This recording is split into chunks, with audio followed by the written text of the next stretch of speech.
Les garçons, bonjour. Bonjour. Bonjour. Je vous laisse vous présenter d'abord quand même. Et bah moi je suis Kevin, donc chanteur-guitariste de No More Back. Voilà, je suis dans la formation depuis 2011. Donc Laurent à la guitare et au chant également. Et depuis 2011 aussi, mais avant avec TNT Punk. Donc David, batteur et chanteur au niveau des chœurs, et ça fait 1 an depuis le mois de décembre que je suis dans le groupe. Tout nouveau alors. Non, c'est moi le petit nouveau. Il y a pas vous deux. Mathias, Ah ouais, le il faut. bassiste. Et du coup, depuis 1 mois et demi maintenant.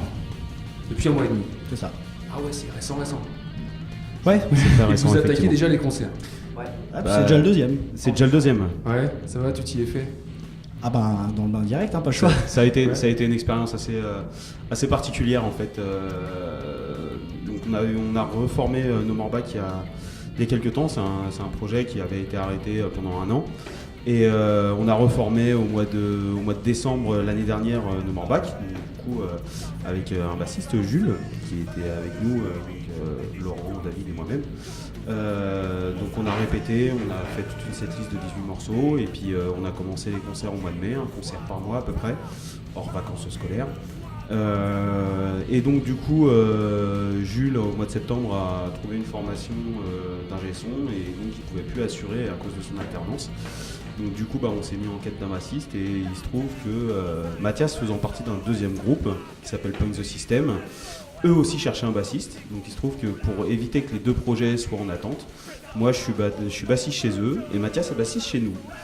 Voilà, en gros les deux chanteurs-guitaristes passent bassiste dans le groupe. D'accord. Pas excellent. Ouais, on peut le dire, de l'échangisme Ouais, musical. voilà, c'est c'est carrément de l'échangisme musical en Quand on est fait. sale, on dit c'est de l'inceste. Voilà, Donc pourquoi vous avez repris No More Back? Tu disais que vous aviez repris No More Back, ça s'était arrêté donc? voilà. Ça s'était arrêté en fait parce qu'on avait plus vraiment d'élan. Laurent avait décidé de partir, fut un temps. Et ce jour-là, le batteur est parti aussi. Donc du coup, on s'est retrouvés plus qu'à 2 et il s'est passé 1 an et demi avec, je sais pas, une dizaine de musiciens. Il n'y en avait pas un qui savait faire, à chaque fois il y avait un truc qui n'allait pas. Enfin bref, ça avait du mal à redémarrer et du coup, à un moment donné, on a dit c'est bon stop, quoi, on va lâcher l'affaire. Et donc Laurent avait arrêté la musique pendant un moment et un jour il m'a dit ouais vas-y on repart, ça te dit et tout. Et Puis c'est reparti. c'est reparti avec une autre dynamique, beaucoup plus puissante, beaucoup plus de dates envisagées, beaucoup plus de répétitions, beaucoup plus de travail. Mais c'est plus sérieux. Ouais, plus sérieux. Avant c'était un peu, on se retrouvait un peu une fois tous les 3 mois pour faire une répète avant un concert et puis basta. C'était Quoi. l'apéro quoi. Ouais, voilà, c'était un peu l'apéro. Et là on est parti sur autre chose, vraiment un concert par mois, un CD qui va venir courant mai, un clip à tourner, enfin bref, ça va pas mal bouger dans les temps qui arrivent. Justement, on va en parler. Donc le CD, tu dis qu'il y a un CD qui va être enregistré. Qui est déjà enregistré. Qui est enregistré, Voilà, qui c'est sort quand? Alors, il va sortir au mois de mai, c'est un CD qui s'appelle Ligne de Mire. C'est un 9 titres. Donc, du coup, il se trouve que c'est un CD qu'on avait enregistré il y a quelques années, déjà, il y a 3 ans. 3 ans, quelque chose comme ça. Et en fait, notre ancien guitariste qui faisait le mixage et tout ça, il a pris son temps. Voilà, il a pris son temps. 3 ans, on peut dire que tu prends ton temps. Ouais. Il prend son temps, mais je veux dire, le projet derrière est propre et tout. Et donc, il a filé à un pote qui fait du mastering. Il nous a masterisé le truc et tout. Donc voilà, donc JC nous a masterisé le CD. On a eu la bonne surprise de découvrir ça au mois de novembre. Et nous, on était partis à faire des nouveaux enregistrements, en fait. Et du coup, pour nous laisser gagner du temps et faire un CD plus grand, donc on était tablé sur un 11 titres, 11 ou 12 titres pour le prochain CD. Et du coup, en fait, ça nous a donné de l'avance pour pouvoir enregistrer. Donc du coup, on sort celui qu'on avait enregistré il y a 3 ans. Voilà. Et après, on va, au fur et à mesure, on va enregistrer d'autres morceaux pour d'ici à peu près 2019 avoir un 11-12 titres dans les mains. Voilà. D'accord. Donc c'est en studio pour ça ou vous faites ça à la maison? Ça va être fait à la maison. Clairement maison. à la maison. Peut-être en studio pour les batteries, parce que c'est un petit peu particulier à sonoriser. Mais sinon, ouais, ça va être principalement à la maison. Parce que mine de rien, ça demande beaucoup de fonds et on les a pas spécialement. Ok. Et le clip? Alors le clip, donc on a sorti un morceau il y a 2-3 ans. des choses comme ça quand j'avais rejoint la France. Oui, c'était à peu près le même moment que L'île de Mur, parce que c'est un morceau qui est sur l'album L'île de Mur, donc Droit de l'homme. Donc c'est celui-ci qui va servir pour faire le clip. Voilà, donc droit de l'homme, en fait, on a choisi ce morceau parce que c'est un morceau qui nous représente bien, parce que c'est un morceau que j'avais composé musicalement parlant. Alors, il faut savoir que Laurent écrit tout en général, paroles et musique. Et nous, on rajoute notre petite touche personnelle derrière. Et il se trouve que Droit de l'homme, c'est la première vraie collaboration entre moi et Laurent au niveau des musiques. J'ai écrit la musique, il a écrit les textes. Et donc du coup, on voulait mettre en avant ce morceau-là. Donc il va être filmé par une asso qui s'appelle Sataim Production. Ça se tournera courant en février. On a 2 jours de tournage. Donc un jour, on va être sur l'ensemble du groupe à être filmé avec des prises de vue individuelles et globales. Et un deuxième jour de tournage avec un public. Voilà. D'accord. Sur les textes et la musique, donc je crois que c'était Laurent qui faisait. Ça parle de quoi ça? Tu composes comment? Voilà. Dans un premier temps, je fais la musique et les paroles, j'en fais un peu. C'est pour avoir la musicalité. Et après, je cherche les paroles et je peaufine. Et après, on se passe écouter les uns les autres pour voir si c'est bien. Donc effectivement, sur Droit de l'homme, Kevin avait déjà apporté la musique. Et puis donc là, ça m'a fait un exercice différent des d'habitude, parce que je pars sur ma musique à moi. Là, je suis parti pour ça de la sienne. J'ai cherché une mélodie chant qui collait bien, et après, j'ai collé les paroles dessus. Droit de l'homme, c'est quand même assez particulier comme titre. Alors est-ce que parce que moi, ça m'évoque un peu quand même, c'est plutôt revendicatif. J'entends ça après, peut-être. C'est souvent des paroles, on va dire, engagées. C'est dénonciateur. Et voilà, Droit de l'homme, d'ailleurs, quand on lit les paroles, on voit bien que c'est un peu une satire, parce que Droit de l'homme, est-ce qu'on les a encore? J'ai pas l'impression, mais donc c'est le but de la chanson. Ouais. Dans No More Back, parce que No More Back, je sais pas si on l'a dit, non, on l'a pas dit, c'est du punk rock. Et du coup, vos influences, j'imagine que c'est plus du côté Tagalog et tout ça, pour ceux qui connaissent. Alors au niveau des influences, No More Back, c'est un peu un mélange de 2 choses, le punk français et le punk californien. Moi j'ai des influences, j'ai commencé le punk avec des influences californiennes comme Offspring, Blink, Green Day, Rise Against, Sum 41, tout ça. Et Laurent, lui, ses influences c'est les Sheriffs, Maiden.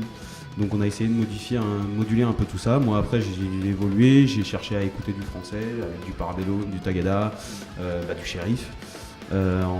Plusieurs choses comme ça. Et du coup c'est un petit peu un mélange de tout ça. C'est du punk français avec une pointe de californien dedans, en fait.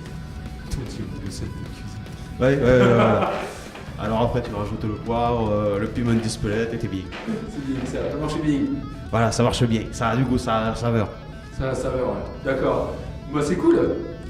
Bah oui. Les dates à venir, est-ce que vous en avez à nous proposer, nous proposer à dire pour ceux qui regardent?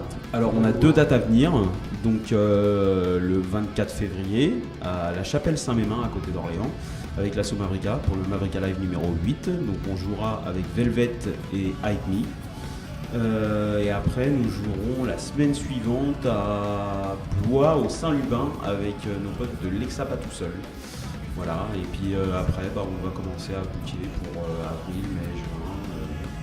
Enfin voilà, on essaye de se fixer une date par mois en général au niveau des concerts.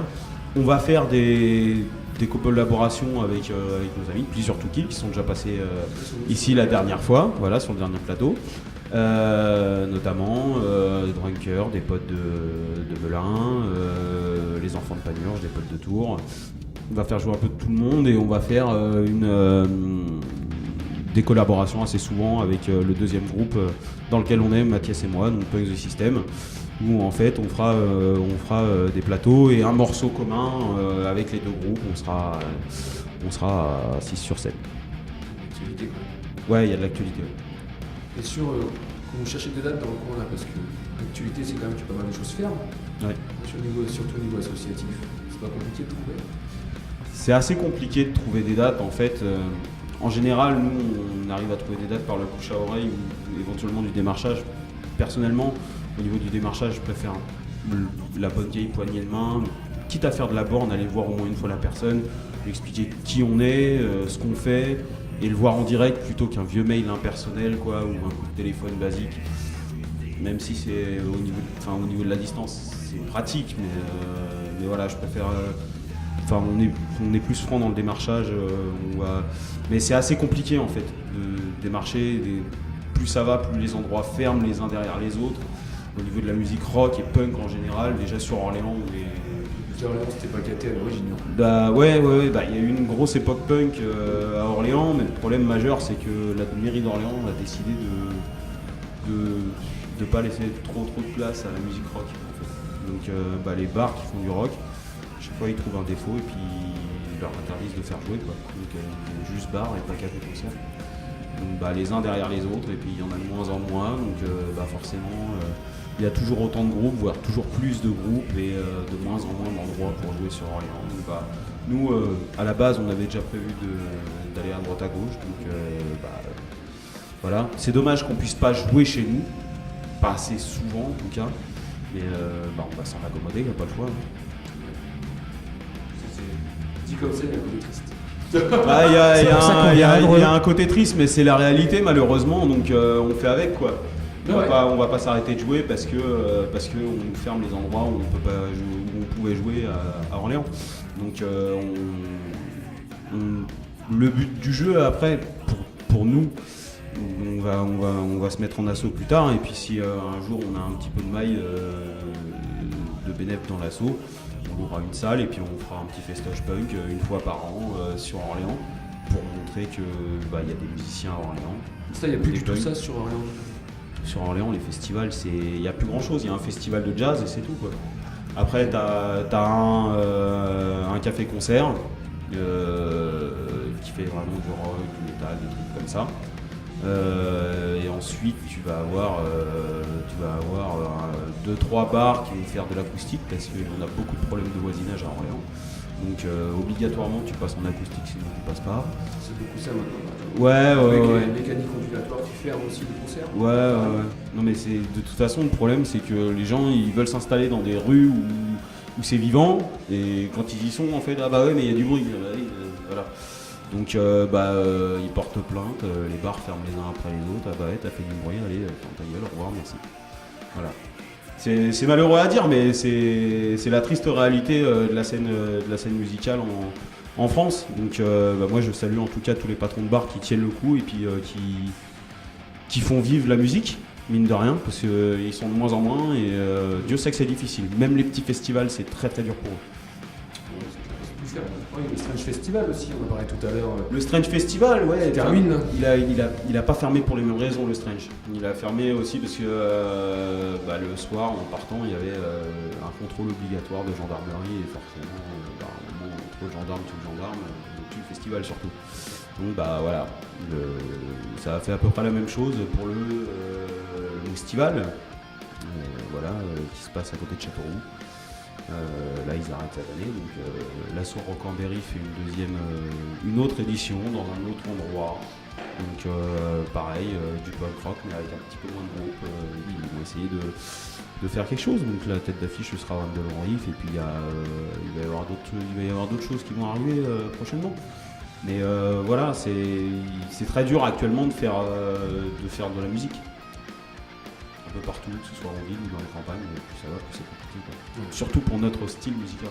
Oui, particulièrement. On est touché. Effectivement. Mais mine de rien, vous trouvez une date par mois. On essaye. On essaye. On essaye. C'est pas facile, mais on essaye. Et on invite justement les autres groupes à faire de même, et même les bars à essayer de se rebeller un petit peu contre ça.